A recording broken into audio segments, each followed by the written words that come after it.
ఒక చిన్న గ్రామంలో రామయ్య అనే భక్తుడు ఉండేవాడు. ఆయనకు ఎక్కువ ధనం లేదు.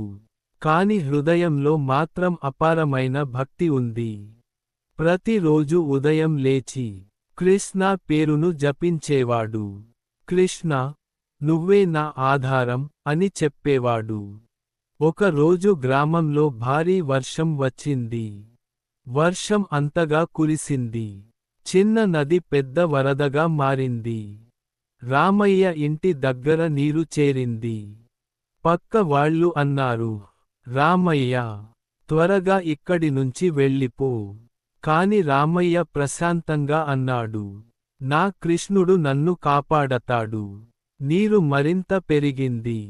అతను ఇంటి పైకప్పుపైకి ఎక్కాడు. ఒక పడవ వచ్చింది. పడవవాడు చెప్పాడు, రండి, మిమ్మల్ని కాపాడుతాను.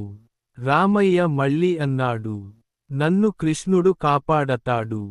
కొంతసేపటికి పరిస్థితి ప్రమాదకరంగా మారింది. ఆ సమయానికి ఒక్కసారిగా ఒక పెద్ద చెట్టు కొమ్మ అతని దగ్గరికి వచ్చింది. ఆ కొమ్మను పట్టుకొని అతను సురక్షితమైన చోటుకు చేరాడు.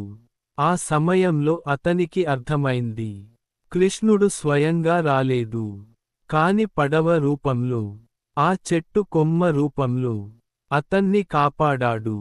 అప్పుడు రామయ్య కళ్ళలో నీళ్లు వచ్చాయి. అతను నమస్కరించి అన్నాడు, కృష్ణ, నీవు ఎప్పుడూ నా పక్కనే ఉన్నావు.